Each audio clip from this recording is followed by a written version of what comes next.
بسم اللہ الرحمن الرحیم۔ سامعین کرام، بیت المقدس کی قدیم تاریخ آج انشاءاللہ العزیز اس بارے میں عرض کروں گا کہ بیت المقدس کی سرزمین وہ بابرکت سرزمین ہے اور وہ قدیمی سرزمین ہے کہ جس کو بہت سے انبیاء کرام سے نسبت حاصل رہی ہے۔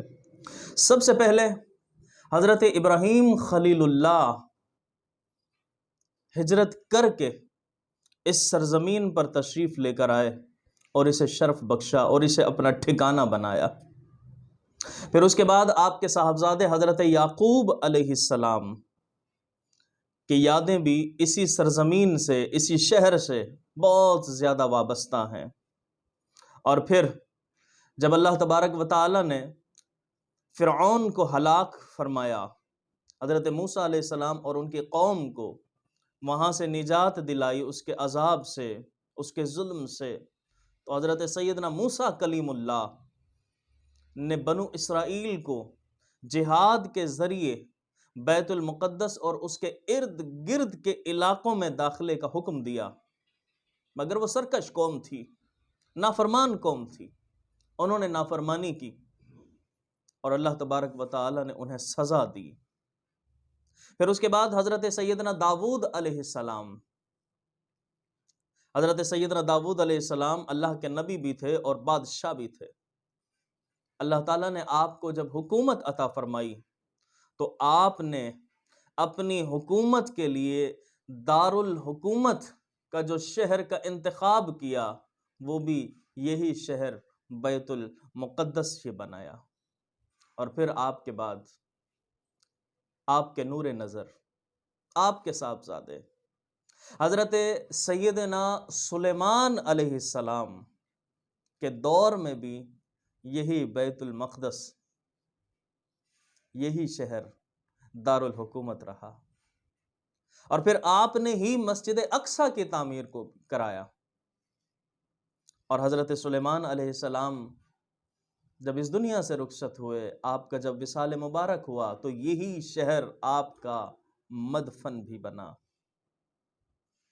پھر حضرت سلیمان علیہ السلام کے بعد بنو اسرائیل اپنی بدعمالیوں کے اندر مبتلا ہو گئے، نافرمانیوں کے اندر مبتلا ہوئے، اور پھر اس کے بعد بابل کا بادشاہ بخت نصر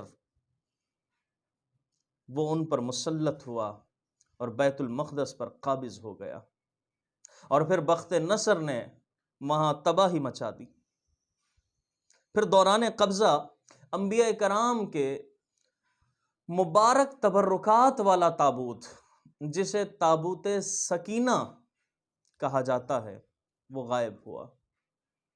پھر بخت نصر نے ان یہود کو دریائے فرات کے کنارے آباد کیا، جسے تل ابیب شہر کا نام رکھا گیا، اور یہ آج بھی اسرائیل کا دارالحکومت ہے۔ حضرت سیدنا عیسیٰ علیہ السلام، حضرت سیدنا عیسیٰ علیہ السلام نے بھی جب اعلان نبوت فرمایا تو آپ نے اسی سرزمین پر اعلان نبوت فرمایا۔ پھر آپ کے بعد ایک عرصے تک 7ویں صدی کے آغاز میں شاہ روم کے بادشاہ نے بنو اسرائیل کو بیت المقدس سے نکال دیا۔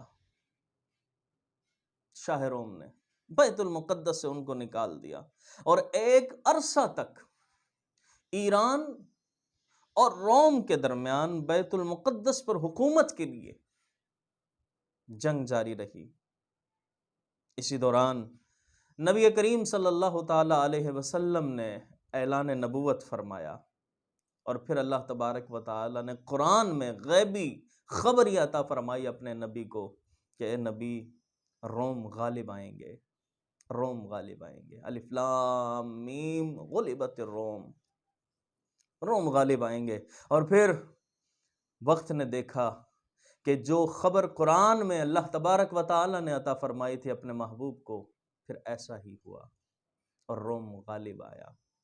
پھر اس کے بعد آگے کی مزید تاریخ ہے۔ المہم یہ کہ ناظرین کرام، بیت المقدس وہ مقدس سرزمین ہے کہ جو بہت سے انبیاء کا ٹھکانہ رہا، بہت سے انبیاء کا مسکن رہا، کئی انبیاء کرام نے اسے اپنی حکومت کے لیے منتخب فرمایا، اور آج اسی مقدس سرزمین پر یہی یہود آج اس پر قبضہ کرنا چاہتے ہیں۔ اللہ تبارک و تعالی سے دعا کرتے ہیں کہ خالق کائنات ان کے اس ناپاک عزائم کو خاک میں ملا دے اور بیت المقدس کی حفاظت فرمائے۔